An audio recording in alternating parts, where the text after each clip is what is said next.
guys, finally doing another review. Originally we were gonna do this on the track, but this guy's exhaust is a little too loud, so yeah, they threw me out. Yeah, they threw him out. So we're gonna go for a little street ride. And so tell them your name and tell them a little bit about this car. Hi, my name's Nick Dixon. I'm from Rome, New York, and this is my 1990 Miata. It's got a ROTREX Supercharged 1.8 liter, makes 245 horse. This should be fun. How much torque did it make? 184. 184. And it made peak power at 7,000 RPM, so it's a screamer. So ROTREX, very progressive torque curve. Unlike a turbo, it's not gonna just hit you in the face and then fall off. It just streams kind of like naturally aspirated, but with more balls, right? Yeah, and it's more efficient than the old brute style superchargers like an Eaton. Right, yeah. It's kind of the best of both worlds, which was a bit why I picked it. It's less fiddly than a turbo kit can be, and more powerful than the Eaton blowers, so. Right, and doesn't cause as much heat as turbo builds. Not as much heat, and your main failure mode on this is really just you have belt slip or the belt pops off. So it's pretty safe as well. And it's easier to tune, it's more consistent. Have you had any issues with your belt slipping? When we were dyno tuning it, we would see belt slip on some of the pulls near the top end, but even then it still made about 230 horsepower.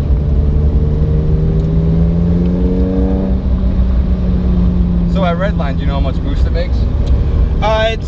The pulley kit is supposed to make about 12, but near Redline it's hitting about 15 almost.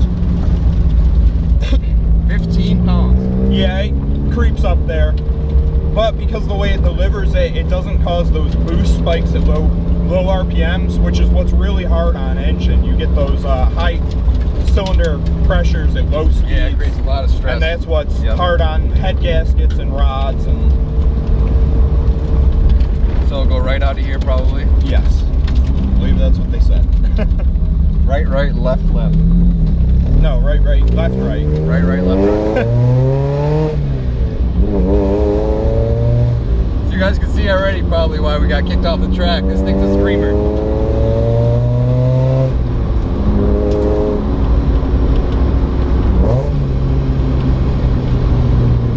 Lightweight flywheel?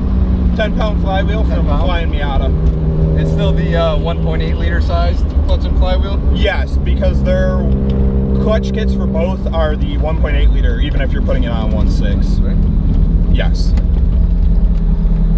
No, right. Oh, right? Yeah, right, left, How many rights we took? Oh crap, we got a Prius. This is gonna be an issue.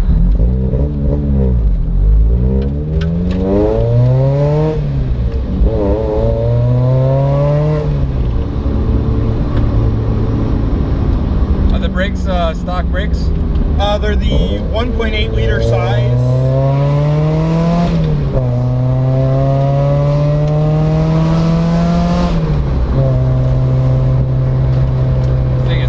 I can tell already.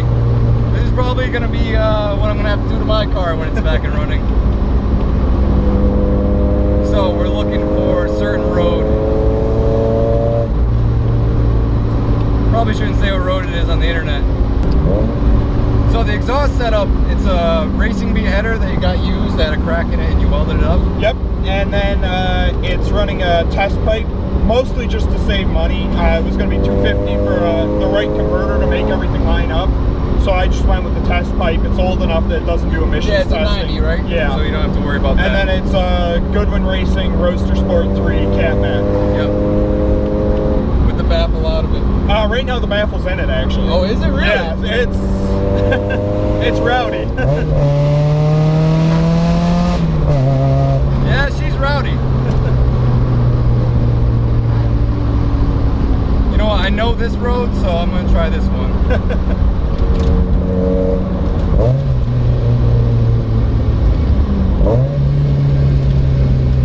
It definitely makes some interesting noises, that's for damn sure.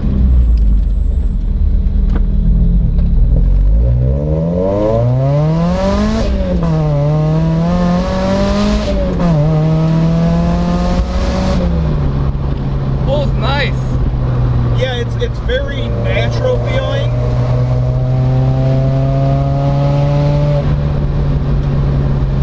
Very controllable. Yeah, and it like the car should have felt. You know, Exactly. it's not. It doesn't feel like some tuned-up special. It feels like a very natural power curve. I drove a Flying Miata turbo car last week. Okay. And it was just like kick you in the pants, boost, tires spinning. Like you gotta be on your toes when you're driving that one. This one I'm a little more confident in, I feel, right off the bat. The steering wheel is really nice. That's a Nardi Deep Corn. 330 mil? 330 mil, yep.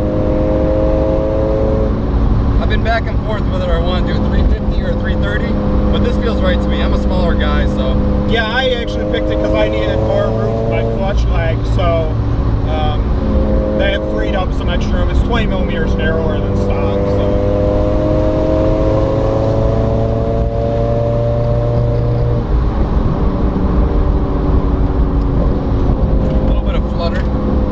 It's got a little bit of blow-off valve noise. It's recirculated, so nothing too wild. Yeah.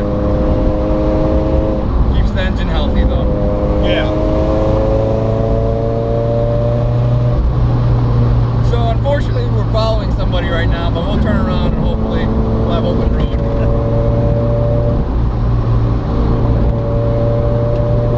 Roads, it's like kind of wet, kind of dry in spots.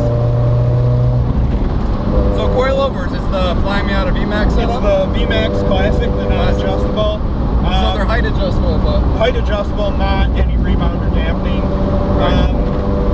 As the car sits right now, it needs to go up a couple steps.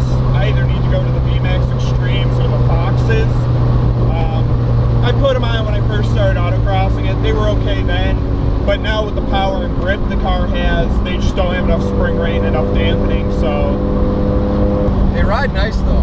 Yeah, they're a very nice ride. They actually, when I got the car, I had Tokiko Blues, which were terrible, and some mystery lowering spring. I don't even know what brand they were, but it just crashed over bumps. They had a ton of body roll, and these actually improved the ride quite a bit. Is it a stock sway bar in the rear? It actually has no sway bar in the rear, and then it has a bigger front sway bar. And then just the full poly bushings. I have offset upper bushings to get some more camber, get a little more tire clearance. Right. And you said you have 3.5 degrees of camber in the front with a touch of toe out, and 2.5 degrees in the rear of camber and no toe in the rear. Through my work, I can use the alignment rack on weekends, so I'm always in there. Oh, so you can fiddle with it whenever you want? I'll go in there and just play with alignments and see what works. Well, the guys seem to like it on the track today. They did pretty well. They said it was very good for what it is, and you know, it was easy to, it was a lot of fun to drive. Maybe I'll turn around here.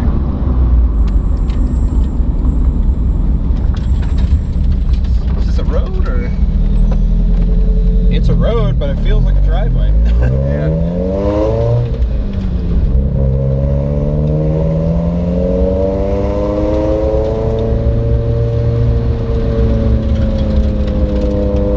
I just want to back out right into the main road, so I'll find a nice place to turn around. This is a cool road if it was nicer pavement. Yeah.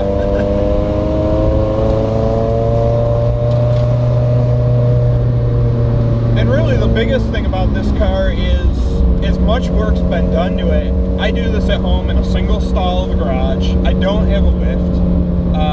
Didn't really use any power tools.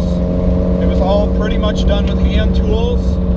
And jack stands and a floor jack. The only thing I farmed out was the machine work for the engine when I had the engine refreshed before I put it in, and when I had it tuned. So really, anyone can duplicate this if you have just the knowledge and the will to do it. Yeah. There's nothing. Will to learn. And there's nothing crazy, you know. The engine, despite making the power, you can make that power on a stock NB engine. I put in the ARP headed main studs just because I was in there, and the block is bored 10 thousandths over, but that was more because the engine actually had water in it when I pulled it from a junkyard. It's a junkyard motor. Yeah. But there's nothing crazy about the engine. It's stock rods, stock cranks, stock compression ratios, stock cams, the heads are imported, so it's really not a crazy recipe. It's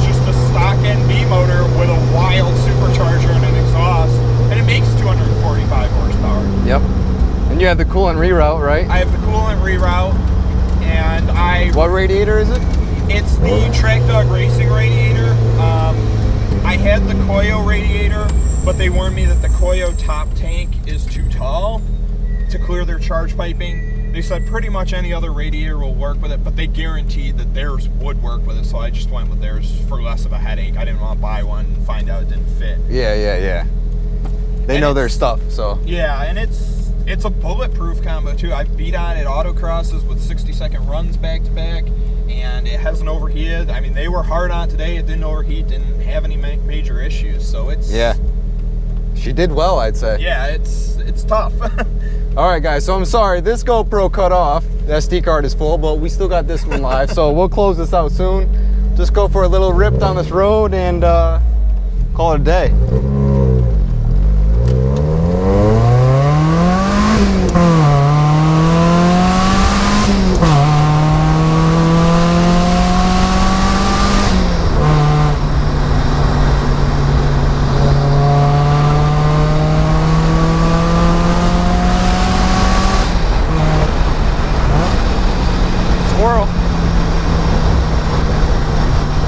Yep, this is what my car needs.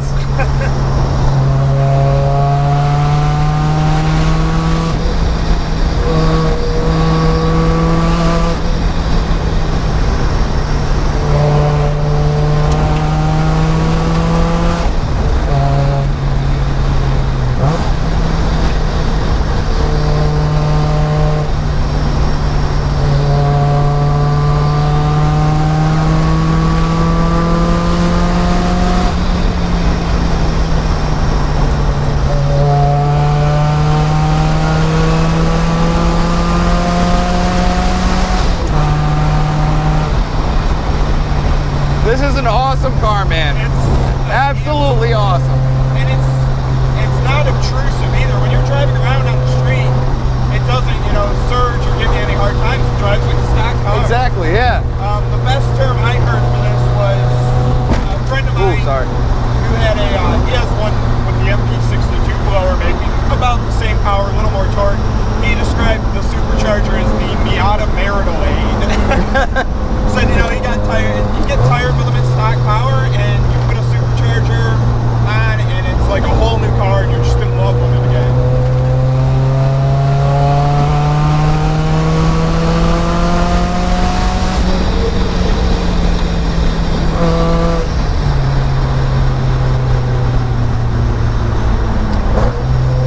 All right, I think that about wraps up this video. Thank you very much for letting me drive your car. You guys enjoyed it? This was awesome. A lot of fun. You're gonna make me spend a lot of money in my car, but I think it's worth it. It's definitely a good investment. I don't regret it. It's changed the car so much. Yeah. All right, guys, thank you for watching. I know it's been a while since I put a review out, but hey, this is a good way to get back in the game. So we'll be doing some track testing on this car on the Slip Angle YouTube channel, so check that out. And yeah, thank you for watching. See you next time.